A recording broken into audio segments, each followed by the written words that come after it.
Hello বন্ধুরা, কেমন আছো তোমরা? আমি আবার চলে এসেছি তোমাদের কাছে আমার সিঙ্গেল লাইফের আবার কিছু কথা শেয়ার করতে। যাই হোক, আমার তো 19শে ফেব্রুয়ারি বিয়ে হলো, 95 সালের বিয়ে হয়ে গেল। বিয়ের দিনকে মানে সকালবেলা যেটা গায়ে হলুদ হলো, গায়ে হলুদ হয়ে যাওয়ার পরে আশীর্বাদ আশীর্বাদ করতে যখন ছেলের বাড়ির তরফ থেকে এলো, আপনারা বন্ধুরা বিশ্বাস করবেন না, 2 গাড়ি লোক এলো। যেহেতু কাছের থেকে কাছে বাড়ি, তো 2 গাড়ি লোক এলো একটা গিফট নিয়ে। আমার জ্যাঠা শ্বশুরের হাতে একটা গলার নেকলেস ছিল, সেই নেকলেসটা দিয়ে আশীর্বাদ করলো। আর প্রত্যেকে বলল কি জানেন, আমরা না কিছু দিই না আশীর্বাদে, শুধু ধান দুব্য দিয়েই আশীর্বাদ করি, আমাদের নাকি নিয়ম আছে। আচ্ছা, তাই সই। আমার বাড়ির যারা লোকেরা ছিল, প্রচুর লোক আমার বাড়িতে, সবাই একটু অবাকই হলো। কেন আমার বাপের বাড়ি থেকে প্রত্যেকেই কেউ 100 টাকা, কেউ 200 টাকা, কেউ 50 টাকা, কিছু না কিছু টাকা দিয়েই প্রত্যেকে আশীর্বাদ করলো। তারপর আর বাড়িতে আমার বাবা ভেন বসিয়েছিল, মিষ্টি বাড়িতে তৈরি হয়েছিল এবং সেই মিষ্টি সাইজও খুব বড় বড়ই ছিল। তারা মিষ্টি টিষ্টি খেলো টেলো, বাড়ি চলে গেল। তাদের বাড়ি থেকে গায়ে হলুদের তত্ত্ব যা এলো, চোখে মানে মানে কোথায় যে লুকিয়ে রাখবো বুঝতেই পারছি না। ওই সামনে দে বাদার্স বলে একটা মিষ্টির দোকান আছে আমার, একদম শ্বশুরবাড়ির পাশের বাড়িটাতে ভাড়া নিয়ে দোকানটা। সেখান থেকে ওই কালাকাঁদ টাইপের কিছু সন্দেশ কিনেছে। মানে ধরুন না, ওই তখন তো মিষ্টির দাম অনেক কম, 8 টাকা 7 টাকা এরকম দাম ছিল, 10 টাকাও ছিল না। ওই বোধহয় 100-150 টাকার কিনেছে। আর ওই যে বাড়িতে আগেকার সে ট্রে থাকতো না, বড় বড় লম্বা লম্বা টিনের ছিল, স্টিলেরও নয়, টিনের ট্রে। সেই টিনের ট্রের উপরে এখানে একটা, ওখানে একটা, সেখানে একটা করে বোধহয় গোটা 20-25টা হবে। আর মাঝখানে একটা করে গোলাপের পাপড়ি দিয়ে তত্ত্ব এলো। আর 1 হাঁড়ি রসগোল্লা, দই আর একটা ছোট্ট মাছ ব্যাগে করে এই এলো। আর 4টে শাড়ি। সেই শাড়ির মধ্যে, শাড়িরও একটা গল্প আছে বলেই বলছি, সেই শাড়ির মধ্যে একটা বউ ভাতের শাড়ি ছিল বালুচরি, আচ্ছা, আর একটা ভাত কাপড়ের শাড়ি ছিল, একটা লজ্জা বস্ত্র ছিল, আর একটা এমনি তাঁতের শাড়ি না কি একটা ছিল। আচ্ছা, এবং কোনোটার সাথেই সায়া ব্লাউজের ছিল তা নয়, কারণ দেখতে পাচ্ছি না। আর ওই রকম একটা টিনের ট্রেতে করে আলতা সিঁদুর এলো, বেশ কয়েকখানা আলতা সিঁদুর এলো। হয়ে গেল। কারণ আমার মা তো প্রথমেই বলেছিলাম যে খুব একটা পছন্দ ছিল না। মা আমাকে বললো, এগুলো তত্ত্ব, এটা লোককে দেখানো যায়? এই 4খানা ট্রে নিয়ে এতগুলো লোক এসছে, আর সব বয়োজ্যেষ্ঠ লোক, ইয়াং ছেলে মেয়ে কেউ আসেনি, এগুলো কোথায় রাখবো? তা আমার বাবা বলল কি, এক জায়গায় সব জড়ো করে রেখে দাও, আর ও যখন কালকে যাবে এগুলো সব পাঠিয়ে দিও। ভালো কথা। পরের দিন যখন গেলাম, ওগুলো সবই পাঠিয়ে দিল। এইবারে তার মানে সেই দিন রাত্রিটা তো মিটে গেল কোনো রকমে, কারণ অনেক রাতেই গেছিলাম, 9:30-10টা হয়ে গেছিলো। যাই হোক, তা আত্মীয় স্বজনের মধ্যে যারা জেঠিমারা যারা ছিলেন, তারা প্রত্যেকেই কানের দুল দিলেন, সবই ছোট ছোট, খুবই ছোট ছোট, মানে সে দূরবীন দিয়ে দেখতে হওয়ার মতনই হলো। শাশুড়ি একটা লোহা বাঁধানো দিল। পরের দিন সকালবেলা, মানে যেদিনকে বউ ভাত, সেদিন সকালবেলা শাশুড়ি 1 হাঁড়ি আলু দিয়েছিল কাটবার জন্য, খোসা ছাড়াবার জন্য, কারণ ওইটা রান্নায় লাগবে। আচ্ছা, 1 কাপ চা পেলাম, সাথে 1খানা বিস্কুট পেলাম, 1খানা বিস্কুট কি 1খানা পাউরুটি, ঠিক মনে নেই আজ আর। হয়ে গেল। এরপরে এলো আর আমি যে আগের দিন রাতে এসে যে শাড়ি ছেড়ে শাড়ি পরলাম, সেটা আমার বাড়িরই শাড়ি পরলাম। পরের দিন স্নান করে যে শাড়ি, সেটাও আমার বাড়ির শাড়ি আমি পরলাম। এবারে ভাত কাপড়ের অনুষ্ঠান।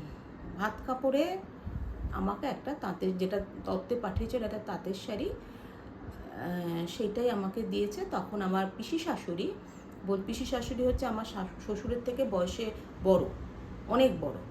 উনি তখন বলছেন যে, হ্যাঁ রে, তোরা নাকি বিয়ে ভাত কাপড়ে বেনারসি দিবি ঠিক করেছিলিস, সে বেনারসি কোথায়?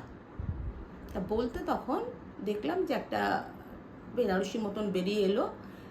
আমার ননদ আমার কানে কানে বলে দিল, তোমাকে এই বেনারসিটা দেয়া হচ্ছে ঠিকই পিসিমা আছে বলে, কিন্তু ভাত কাপড় অনুষ্ঠান মিটে গেলে কিন্তু শাড়িটা নিয়ে নেব, এই শাড়িটা তোমার নয়। আমি বললাম আচ্ছা ঠিক আছে, এবং যথারীতি তাই হলো, কারণ সবার সামনে সবাই দেখলো ওই শাড়িটা ভাত কাপড়ে দিল এবং সেটা ফেরত নিয়ে নিল। আচ্ছা, আমার বাবার বাড়ির থেকে যে শাড়ি বেনারসি গেছে সেটা ছিল নীল, ওরাও যেটা দিল সেটাও নীল, নীলের মধ্যে একটু রঙের একটু তারতম্য রয়েছে কিন্তু বাট নীল। এবার সন্ধ্যাবেলায় বউ ভাতের অনুষ্ঠান, সেই অনুষ্ঠানে যে শাড়িটা আমাকে পরতে দেওয়া হলো সেটা একটা বালুচরি, সেটা হচ্ছে বেগুনি রং, তার ব্লাউজ বানানো হয়নি, একটা এমনি ব্লাউজ কিনে এনে সেটাই পরলাম। হলো, মিটলো, অনুষ্ঠানগুলো সব মিটলো। আচ্ছা, এবারে আমার ননদ চলে যাবে, বম্বে থাকে সে। চলে যাওয়ার পরের দিন, যেদিন চলে গেল তার পরের দিন থেকে আমি দেখতে পাচ্ছি আমার সিঁদুরটা ছাড়া আর কোনো কসমেটিক্স নেই বাড়িতে। সবই ছিল, সবই একটা ওই দেয়াল আলমারি হয় না আগেকার বাড়িতে, সেই দেয়াল থেকে আলমারি মতন করে পাল্লা দেয়া, ওর মধ্যেই রাখা ছিল, কোনো মানে না শ্যাম্পু না কাজল না পাউডার, কিছু নেই। আমি তখন জিজ্ঞেস করলাম শাশুড়ি মাকে যে আমার এই জিনিসগুলো কোথায় গেল?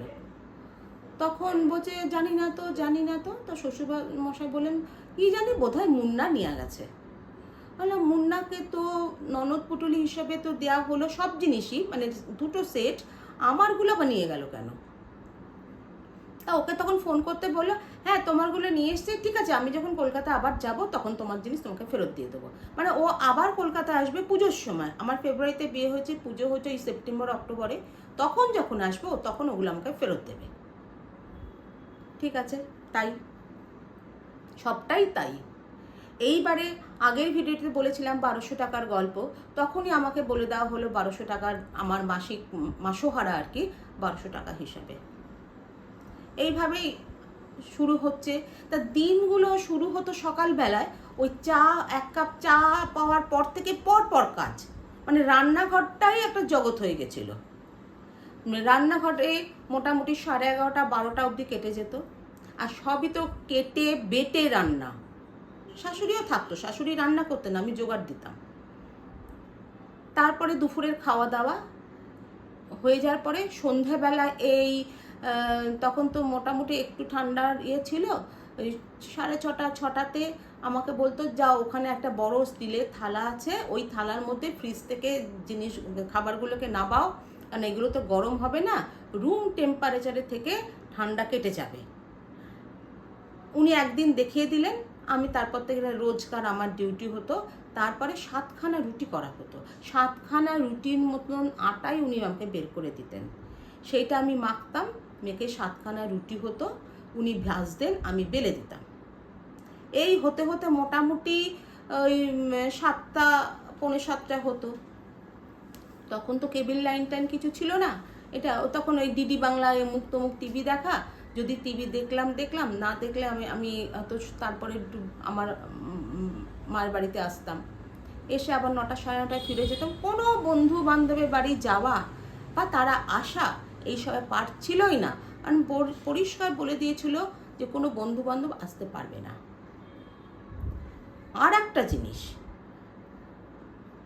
আমি রাম ঠাকুরের দীক্ষিত, মানে আমার বাপের বাড়ির সকলেই বলতে গেলে, যখন পুজো করব বলে ঠিক করলাম, ঠাকুরের ছবি নিয়ে গেছি, আমার শাশুড়ি বলেন কোনো পুজো টুজো হবে না, আমি কোনো পুজো করি না, কারণ প্রত্যেক দিনে পুজোর খরচা অনেক, এই বাতাসাই হোক বা নকুলদানা হোক বা মিস্ত্রি হোক, আমরা এসব করি না, আমাদের শুধু খাওয়াটাই পুজো।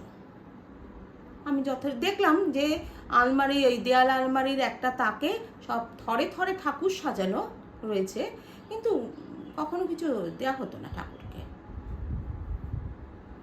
ঠিক আছে, আজকে বন্ধু এই অবধি থাক, পরের ভিডিও এখান থেকেই শুরু করছি।